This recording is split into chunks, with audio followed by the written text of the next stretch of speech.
আমি রুদ্র। আজকের গল্প সুকুমার রায়ের গরুর বুদ্ধি। পণ্ডিত মশাই ভট্টাচার্যি বামুন, সাদাসিধে শান্তশিষ্ট নিরীহ মানুষ। বাড়িতে তার সর্ষের তেলের দরকার পড়েছে, তাই তিনি কলুর বাড়ি গেছেন তেল কিনতে। কলুর ঘরে মস্ত ঘানি, আর গরু গম্ভীর হয়ে সেই ঘানি ঠেলছে। তার গলায় ঘণ্টা বাঁধা। গরুটা চলছে চলছে আর ঘানিটা ঘুরছে, আর সর্ষে পিষে তা থেকে তেল বেরুচ্ছে। তার গলার ঘণ্টাটা টুং টাং করে বাজছে। পণ্ডিত মশাই রোজই আসেন, রোজই দেখেন, কিন্তু আজ তাঁর হঠাৎ ভারী আশ্চর্য বোধ হলো। তিনি চোখ মুখ গোল করে অবাক হয়ে তাকিয়ে রইলেন। তাই তো, এটা তো ভারী চমৎকার ব্যাপার। কলুকে জিজ্ঞাসা করলেন, ও হে কলুর পো, ও জিনিসটা কি হে? কলু বলল, আগে ওটা ঘানি গাছ, ওতে তেল হয়। পণ্ডিত মশাই ভাবলেন, এটা কীরকম হলো? আম গাছে আম হয়, জাম গাছে জাম হয়, আর ঘানি গাছের বেলায় তেল হয়, মানে কি? কলুকে আবার জিজ্ঞেস করলেন, এই ঘানি ফল হয় না?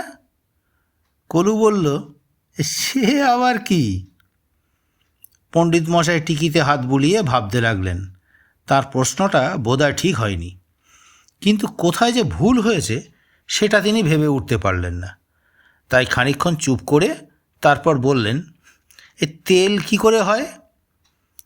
কলু বলল, ওইখানে সর্ষে দেয় আর গরুতে ঘানি ঠেলে, আর ঘানির চাপে তেল বেরোয়।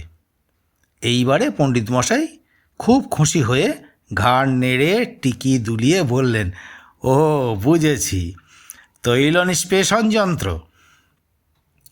তারপর কলুর কাছ থেকে তেল নিয়ে পণ্ডিত মশাই বাড়ি ফিরতে যাবেন।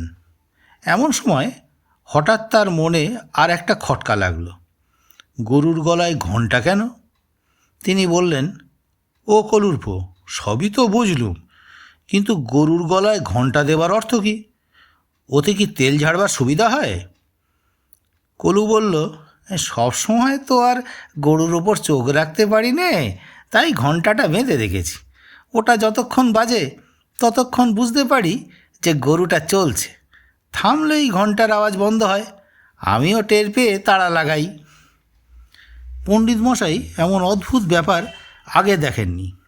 তিনি বাড়ি যাচ্ছেন আর কেবলই ভাবছেন, কলুটার কি আশ্চর্য বুদ্ধি, কি কৌশলটাই খেলিয়েছে। গরুটার আর ফাঁকি দেবার জো নেই।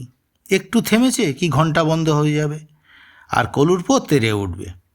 এই রকম ভাবতে ভাবতে তিনি প্রায় বাড়ি পর্যন্ত এসে পৌঁছেছেন।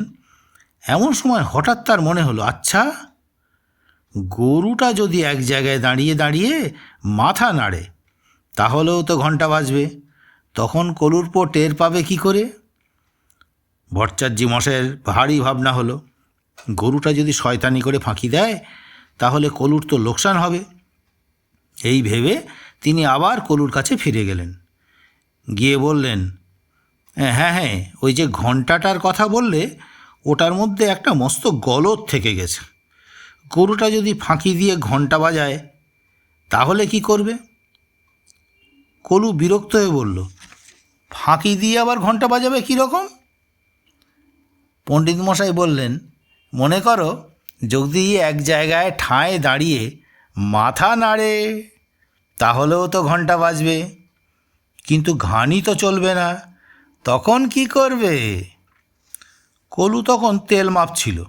সে তেলের পলাটা নামিয়ে পণ্ডিত মশাইয়ের দিকে ফিরে গম্ভীর হয়ে বলল, আমার গরু কি ন্যায়শাস্ত্র পড়ে পণ্ডিত হয়েছে যে তার অত বুদ্ধি হবে?